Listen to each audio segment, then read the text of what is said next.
0320 representing JVS. So, to my great excitement and my great pleasure to be able to give you guys a non-spoiler, in-depth discussion / review of season 2 of Luke Cage.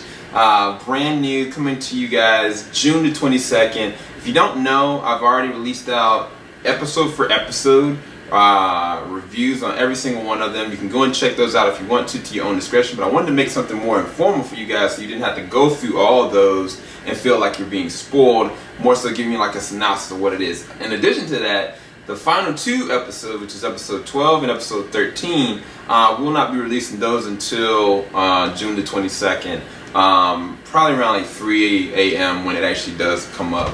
But for right now, you can go and check them all out. You can go to the description bar below, check out the playlist. I've got them all listed there. But let's go ahead and break down season 2 of Luke Cage. I've heard a lot of people say different things about it, but I loved it. I'll tell you right now, this is my number 4 ranked Marvel Netflix TV show to date. My number 1 would be Jessica Jones season 1. Number 2 would be, of course, Daredevil season 2 and season 1. I always think of those symbiotically. Then it'd be Punisher season 1, and this would honestly be my number 4. I thought it was great. Let's go ahead and start off with the different key things. The music in this one. The last season, the music was amazing. It had a dope soundtrack. You know what I'm saying? Black Lightning came out with The Thunder this year with a great soundtrack as well, but this recapitalized. Like they brought everybody from Ghostface to one of the Marley brothers to freaking Jadakiss, like to Faith Evans. Like it was a great soundtrack. Like there was one episode that I thought the song was just amazing. It was just from this unknown boy, and he's kind of heavy set, and he's with his band, and I was like, yo, this is amazing. And the way that they actually showcase the music when you're in the Paradise Lounge and you're actually seeing what's actually happening based on what's the drama of everything that's happening around it, like it was the perfect fit for each song that was kind of coming up. I thought that was great. In all honesty, I really thought it was great. But let's go ahead and talk about the acting in this one.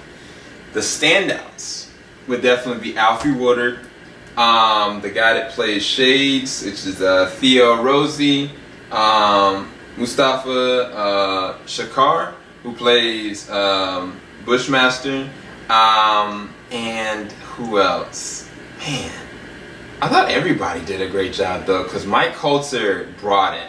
By the third or second, no, honestly, in the second episode, something that happens with him and Claire really showcases that Luke Cage is layered in ways that we didn't realize. That just because he's unbreakable doesn't mean that he's invulnerable to anything.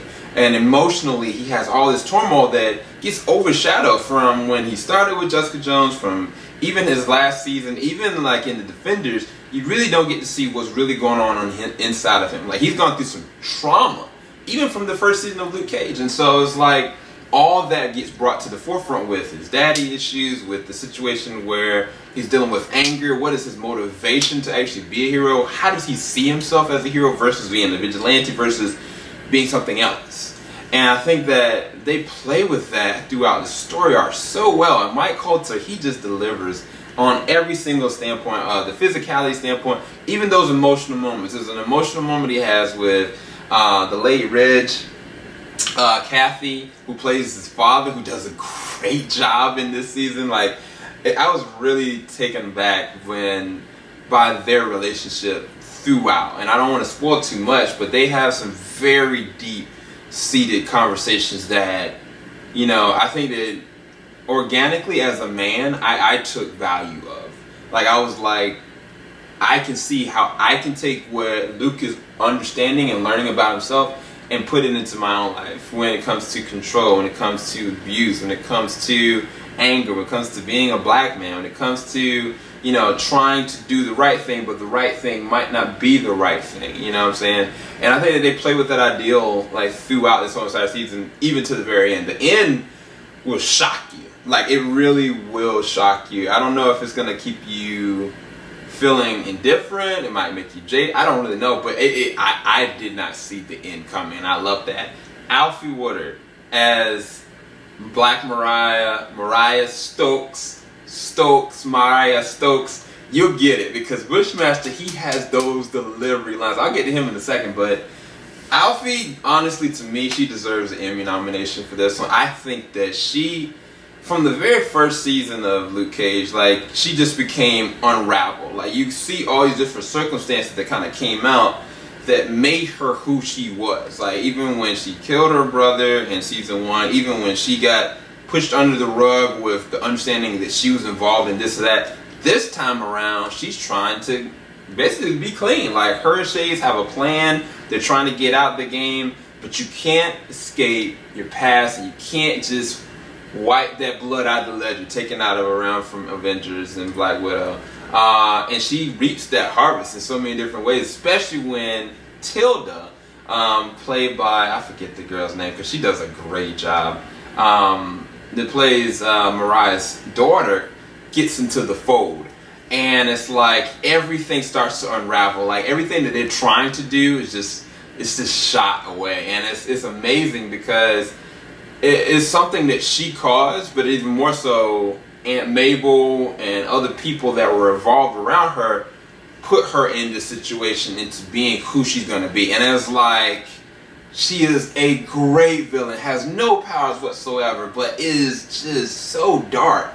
Like, she is the kingpin of this season all day. Like, I loved her. And it's funny because even my man Theo that plays Shades, like, he's working directly with her and shaping and molding her, but even him, he gets some time to really act as well, because there's a character in the first season that's in the prison episode from the last season called Comanche.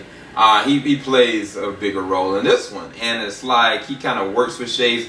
Their relationship, his relationship with Mariah is kind of cringeworthy with their relationship because it's a romantic one, and it's out of this place of darkness, and they're about the gangster life, and it's just like, who are these people? You know what I'm saying? Like, it really makes you like feel like your skin is crawling. Like, even like things that Alfre Woodard does with different people, like, it's just like, what is she? You know what I'm saying? Like, it just you can feel like there's some darkness oozing off of her, and you don't want to be around it. You just kind of just like, you keep that over there. You're a little extra.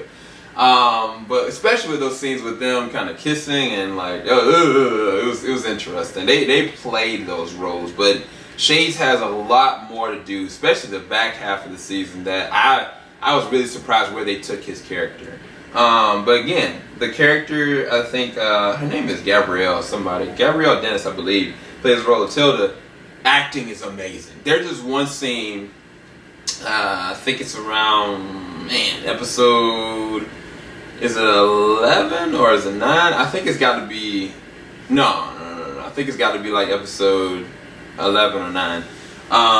Where you finally get like this interaction with her and her daughter, and it just becomes so visceral and so real. That episode alone and that scene alone, the girl Gabrielle, she's working hand in hand with what Alfie is doing, but Alfie and her delivery, I was like blown away. Anybody that's not talking about that scene, anybody that's not talking about Alfre Woodard's performance or the performances throughout this season is doing a disservice to the series, because it was great. The writing is so much better. One of the things about the first season that I appreciated was the first half. The first half of the season was great, up until the point that Cottonmouth died, and you get introduced to this brand new, like, larger-than-life villain that just does all these different kind of things, has these different kind of weapons that can hurt, you know, Luke. It just becomes so comic booky, like it loses all face value.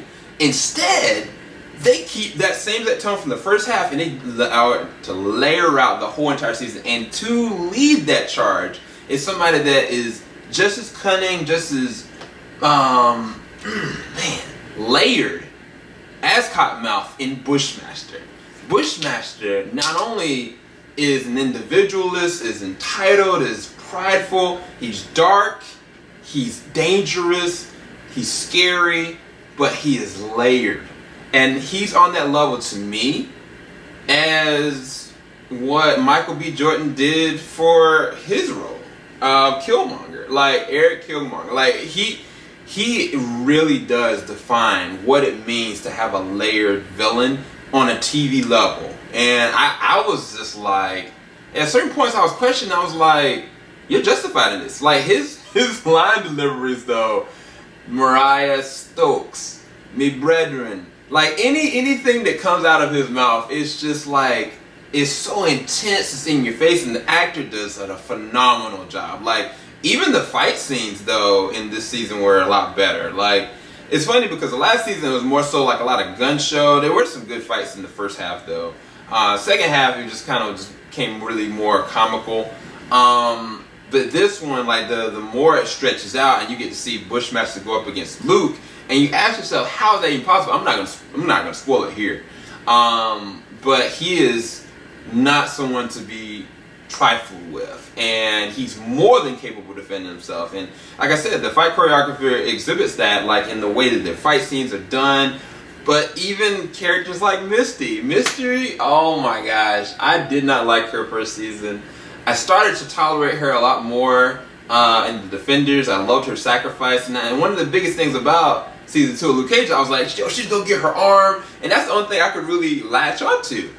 Believe it or not, her getting her arm is nothing compared to what they actually do with her character. She starts literally from the bottom up.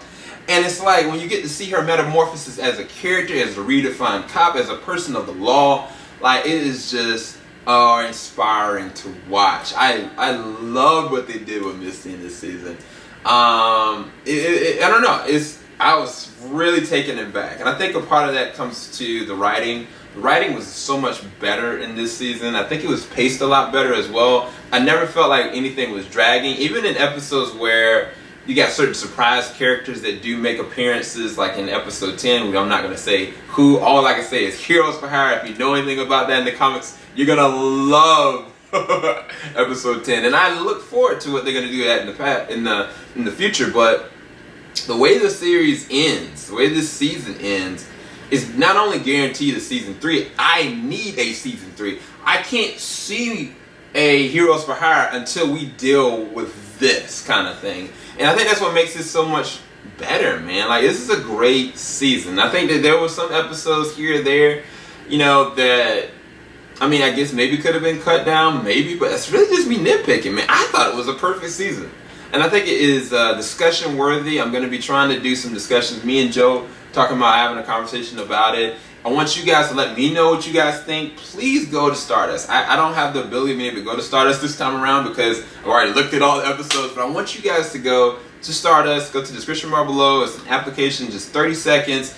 It allows you to be able to talk about whatever TV show, movie, or whatever you want. And I want you guys to tag us. Tag us at JVS.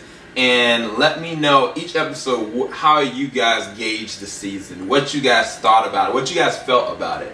In addition to that, whether you know it or not, we do have a Patreon page.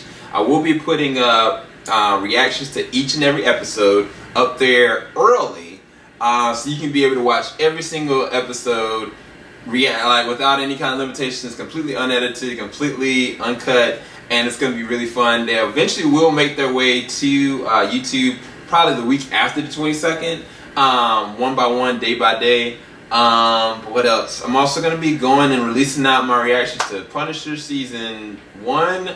I might be releasing out some reactions to Stranger Things Season 2. And I do have some reactions for Jessica Jones Season 2. But I don't know if you guys want that. But all in all, as a season, I have to let you guys know, I thought that the music was great. I thought that the season as a whole was way more in your face. The villain was perfect. Mariah Stokes. Black Mariah. Oh my gosh. Bushmaster. Oh my gosh. But Luke Cage, the name, is cemented with so many multiple layers that now it's like a defined character that I can rally behind for once, which is really awesome to see. And you do have a lot of surprises along the way, and you're going to be very, very in love with this season, I think. I'd have to give it a rating of 9.5 out of 10. I thought it was great. I thought it was great. Everything else would be just kind of nitpick for me. Keep it locked. JVS, we ain't gonna stop. Go down to the description bar below. Check out the playlist. You can check out all the episodes right now that I've already reviewed. And again, remember, episode 12 and 13 won't be released out until, even though I already have them up online, they won't be released out until the 22nd around 3 a.m. Okay? Keep it locked. JVS, we ain't gonna stop. Have a blessing, guys. Peace.